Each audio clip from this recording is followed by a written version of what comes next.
Hello students, today we start the rest part of the European Union, chapter number 3rd, Alternative Centers of Power. The EU has economic, political and diplomatic and military influence. अभी तक हमने EU के बारे में हम लोग पढ़ रहे थे, यूरोपीय यूनियन के बारे में हम पढ़ रहे थे कि 1992 में किस तरीके से यूरोपीय यूनियन इस्टेब्लिश हुआ और यूरोपीय यूनियन ने किस तरीके से काम करना शुरू करा और यूरोपीय यूनियन जो है वो हमें किन किन चीज़ों में इन्फ्लुएंस दिखाता है, economically, politically, diplomatically and military. The EU is the world's biggest economy with a GDP of more than 12 trillions in 2005, slightly larger than that of the United States. EU की जो इकनॉमी है वो world की सबसे बड़ी इकनॉमियों में से एक है, जो थोड़ी सी मतलब आप यूनाइटेड स्टेट्स को सबसे बड़ी इकनॉमी हम लोग समझते हैं, लेकिन यूनाइटेड स्टेट्स से भी थोड़ी सी आगे किसकी इकनॉमी है? EU की, यूरोपीय यूनियन की. Its currency, the euro, can pose a threat to the dominance of the US dollar. साथ में EU की जो करेंसी है यूरो, वो US डॉलर को एक थ्रेट देती है. Its share of the world's trade in 3 times larger than that of the United States, allowing it to be more assertive in trade disputes with US and China. साथ में जो world trade है उसमें से world trade जो है उसमें United state का जितना शेयर है उससे 3 टाइम्स ज़्यादा शेयर किसका है? EU का. इसीलिए जब भी EU किसी भी इकोनॉमिक इशू पर बात करता है तो वो कभी भी US और चाइना से नहीं डरता. Its economic power give its influence over its closest neighbours as well as in Asia and Africa. साथ में EU की जो इकोनॉमी इतनी पावरफुल है तो उसका इन्फ्लुएंस उसके आसपास की नेबरिंग कंट्रीज, साथ में एशिया और अफ्रीका में भी हमें देखने को मिलता है. It also functions as an important block in international economic organisation such as the World Trade Organisation WTO. और इतनी स्ट्रॉन्ग इकनॉमी होने की वजह से WTO जैसे ऑर्गेनाइजेशन में EU का एक इम्पॉर्टेंट रोल हमेशा रहा है. The EU also has political and diplomatic influence. साथ में EU का पॉलिटिकल और डिप्लोमेटिक इन्फ्लुएंस भी हमें इंटरनेशनल इश्यूज़ में देखने को मिलता है. 2 मेंबर्स ऑफ द EU के 2 मेंबर्स कौन कौन से? Britain and France hold permanent seat on the UN Security Council.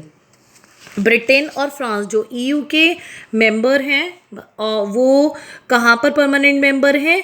UN की सिक्योरिटी काउंसिल में. The EU includes several non-permanent members of the UNSC. It means EU के बहुत मतलब जहाँ 2 परमानेंट मेंबर्स तो हैं ब्रिटेन और फ्रांस, वहीं बहुत सारे नॉन परमानेंट मेंबर्स भी हमें UN की सिक्योरिटी काउंसिल में देखने को मिलते हैं. It has enabled the EU to influence some US policies such as the current US position on Iraq's nuclear program. साथ में यूरोपीय यूनियन जो है वो US की बहुत सारी पॉलिसीज़ के ऊपर भी इफ़ेक्ट डालता है. जैसे जो इराक में जो न्यूक्लियर प्रोग्राम हुआ था उसमें भी EU की जो पॉलिसीज़ थी US के रिगार्डिंग वो बहुत ज़्यादा इफ़ेक्टिव रहीं. Militarily, the EU's combined armed forces are the second largest in the world. साथ में EU की जो combined army है वो पूरी दुनिया की कितनी कौन से रैंक पर आती है? सेकेंड लार्जेस्ट आर्मी आती है. It's hold spending on defence in second after the US. साथ में US तो फर्स्ट रैंक पर है जो अपनी आर्मी में सबसे ज़्यादा स्पेंड करता है. उसके बाद किसकी रैंक आती है? EU की. The 2 EU members state Britain and France also have nuclear arsenals of approximately 550 nuclear warheads. साथ में EU के जो 2 मेंबर्स हैं ब्रिटेन और फ्रांस, उनके पास लगभग 550 न्यूक्लियर वेपन्स भी हैं. It is also the world second most important source of space and communication technology. साथ में वर्ल्ड की टॉप टेक्नोलॉजीज जो स्पेस और कम्युनिकेशन से जुड़ी हुई है वो भी किसके पास है? EU के पास. एज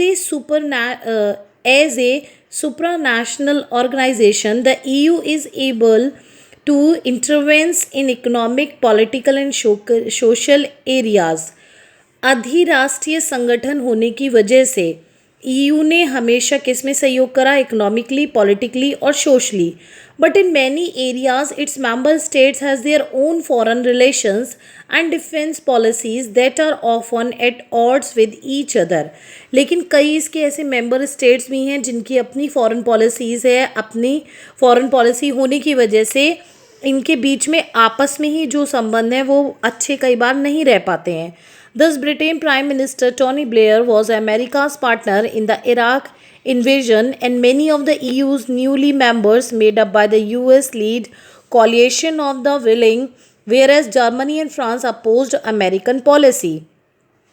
वहीं अगर हम ये डिस्प्यूट्स देखें तो हम देखेंगे कि अमेरिका ने जो अपना एक जो इराक के ऊपर जो अटैक किया था उसमें ब्रिटेन के प्राइम मिनिस्टर टोनी ब्लेयर ने तो साथ दिया ही दिया, साथ में ईयू के जो नए मेंबर्स थे वो भी यूएस के साथ रहे, लेकिन जर्मनी और फ्रांस ने इस अमेरिकन पॉलिसी का अपोज किया था। There is also a deep seated euro sculpture in some parts of Europe about the EU's integrated agenda. साथ में जो यूरोपीय यूनियन ने अपनी एक कॉमन करेंसी बनाई यूरो, उसका भी हमेशा अपोज किया बहुत सारी कंट्रीज़ ने। Thus for example Britain former prime minister Margaret Thatcher kept the UK out of the European market. Denmark and Sweden have resisted the Maastricht Treaty and the adoption of the euro.